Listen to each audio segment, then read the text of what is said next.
शाश्वत आहे. प्रतीप चंद्रलेखे व वर्धिष्णु विश्ववंदित सहस्रो शिवशैषा मुद्रा भद्राय राजते, मुद्रा भद्राय राजते.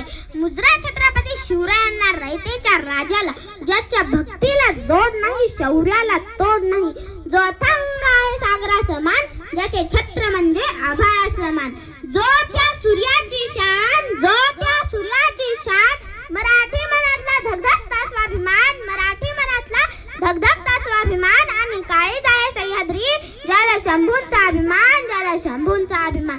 महाराष्ट्राच्या देवाऱ्यात ज्याचे पहिले स्थान, महाराष्ट्राच्या देवाऱ्यात ज्याचे पहिले स्थान, मराठ्यांचा जो भगवा आसमंत आहे, कृपावंत आहे, दयेचा वसंत आहे, आणि ज्याच्या कुशीतून स्वराज्याचं देखणं स्वप्न उदयास आलं, अशा राष्ट्रमाता राजमाता जिजाऊ आणि परमुलखामध्ये राहून स्वराज्य निर्मितीचे स्वप्न पाहणारे स्वराज्य संकल्पक शहाजीराजे, आणि ज्यांचा इतिहास आठवला की डोळ्यात पाणी रंगावर शहरा आल्याशी राहणार नाही, ते छत्रपती शिवाजी महाराज.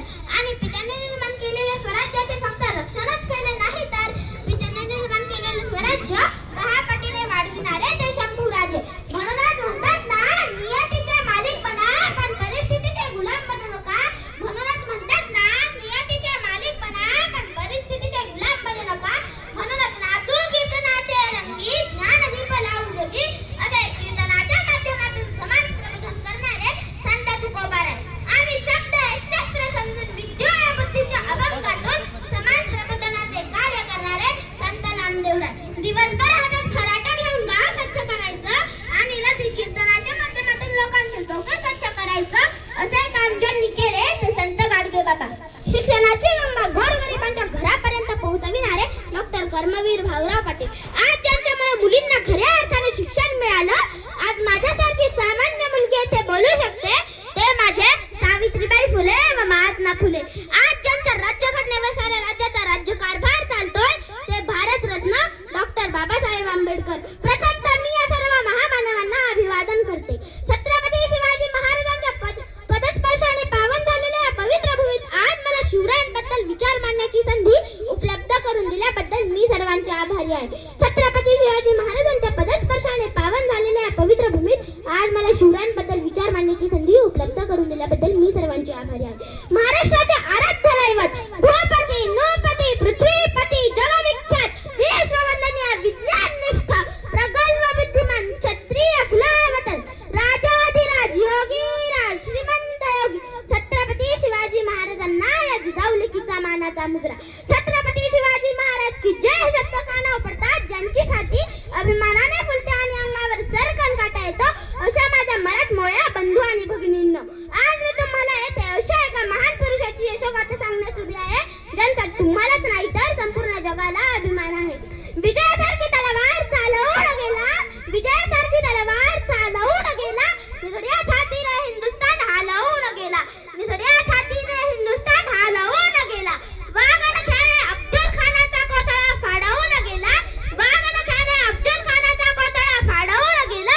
स्वर्गात गेल्यावरी ज्यांना देवांनी झुकून मुद्रा केला, स्वर्गात गेल्यावरी ज्यांना देवांनी झुकून मुद्रा केला, असा एक मर्द मराठा शिवा होऊन गेला, असा एक मर्द मराठा शिवा होऊन गेला. एकची तो राजा शिवबा झाला, एकची तो राजा शिवबा झाला. आज भूमीत जन्मलेल्या लेकराला सांगावे लागत नाही की छत्रपती शिवाजी महाराज कोण होते, कारण जन्मताच इथली माती त्यांच्या मनामध्ये शिवछत्रपती हे नाव कोरून ठेवते. कोण होते शिवाजी महाराज, असे कोणते काम त्यांनी केले की आज 350 वर्ष उलटून देखील त्यांच्या नावाचा जय जयकार करण्यात येतो. मित्रांनो, इथल्या लोकांना तर सोडाच, पण इथल्या दऱ्याखोऱ्यात जाऊन जर विचारले शिवाजी महाराज कोण होते, तर ते सांगतात रुद्राचा अवतार तो वाघाचा ठसा होता, रुद्राचा अवतार तो वाघाचा ठसा होता. विचारा त्या सह्याद्रीला, विचारा त्या सागरी लहरींना, माझा शिवबा कसा होता, माझा राजा कसा होता. मित्रांनो, खरं तर शिवछत्रपती हे नाव असं आहे की त्यांच्या नावातील प्रत्येक अक्षर त्यांच्या कार्याची, पराक्रमाची महती सांगणारे व प्रेरणा देणारे आहे. छ म्हणजे शिवरायांच्या अंगी 36 हत्तीचे बाळ होते.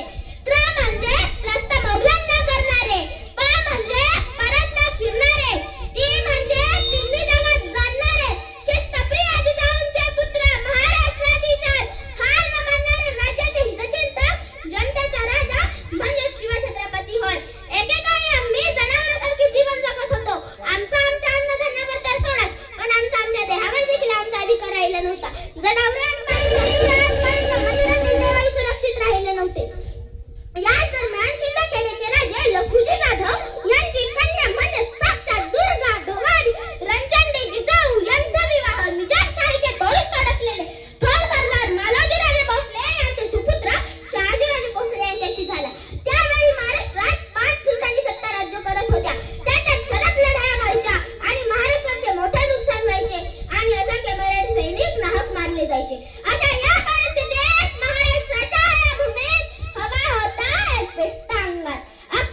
शिवाजीच्या माथ्यावर जणू प्रकाशाची किरण पसरू लागले आणि शिवराय जिजामातेच्या संस्काराखाली हळूहळू वाढू लागले. जिजाऊने शोभाला लहानपणापासून सत्यासाठी न्यायासाठी लढायला शिकवले. शूरवीराच्या गोष्टी सांगितल्या. जर कोणी चुकत असेल तर त्याला सत्याची वाट दाखवा. जर कोणी चुकत असेल तर त्याला सत्याची वाट दाखवा. आणि जर कोणी रडत असेल तर त्याला मराठ्याची जात दाखवा. आणि जर कोणी रडत असेल तर त्याला मराठ्याची जात दाखवा. अशी शिकवण जिजाऊंनी शिवबाला दिली. भोळ्या बाबड्या जनतेला गुलामगिरीतून मुक्त करण्याचा उद्देश जिजाऊंनी शिवबासमोर ठेवला. भोळ्या बाबड्या जनतेला गुलामगिरीतून मुक्त करण्याचा उद्देश जिजाऊंनी शिवबासमोर ठेवला. म्हणूनच मला म्हणावेसे वाटते, थोर तुमचे कर्म जिजाऊ तुमचा उपकार कधी फिटणार नाही. थोर तुमचे कर्म जिजाऊ तुमचा उपकार कधी फिटणार नाही. चंद्र सूर्य असेपर्यंत तुमचे नावही कधी मिटणार नाही. चंद्र सूर्य असेपर्यंत तुमचे नावही कधी मिटणार नाही.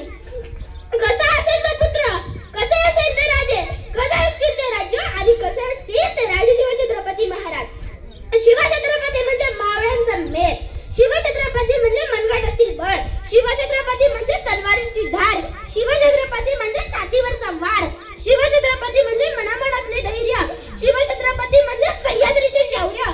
शिवछत्रपती म्हणजे जिजाऊचे पुत्र. शिवछत्रपती म्हणजे एक व्यक्ती नसून एक विचार आहे. व्यक्ती नष्ट होतात पण विचार कधी नष्ट होत नसतात आणि अशा विचारांना घडविण्याचे काम राजमाता जिजाऊंनी केले.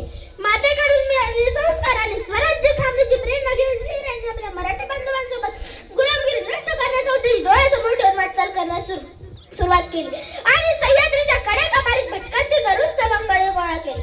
तानाजी, यसाजी, सूर्याजी, नेताजी अशा जीवाला जीव लावणाऱ्या मावळ्यासोबत रायरेश्वराच्या मंदिरात जाऊन गुलामगिरी नष्ट करून स्वराज्य स्थापनेची शपथ घेतली.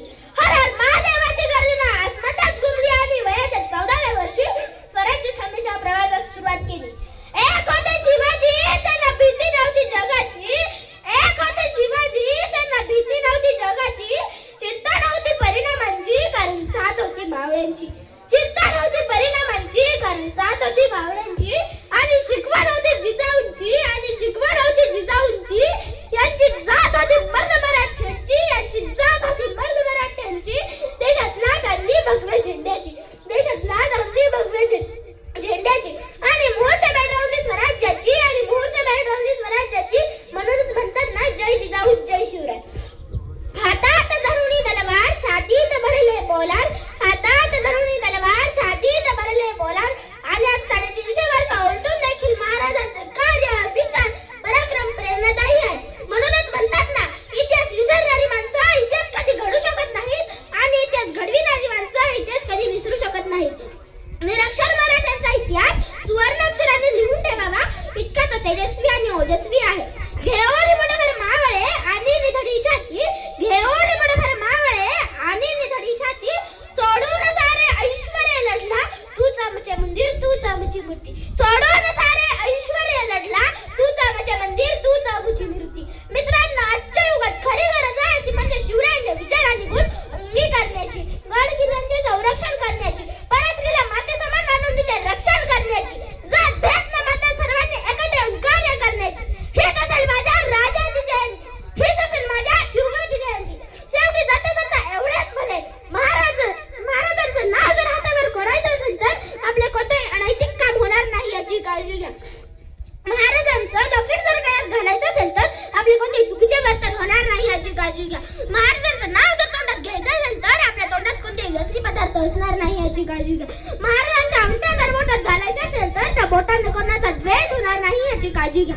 महाराजांचं शर्ट जर अंगात घालायचं असेल तर ते शर्ट घालून कोणत्याही चुकीच्या ठिकाणी जाणार नाही याची काळजी घ्या. थोडक्यात काय तर एवढेच म्हणे,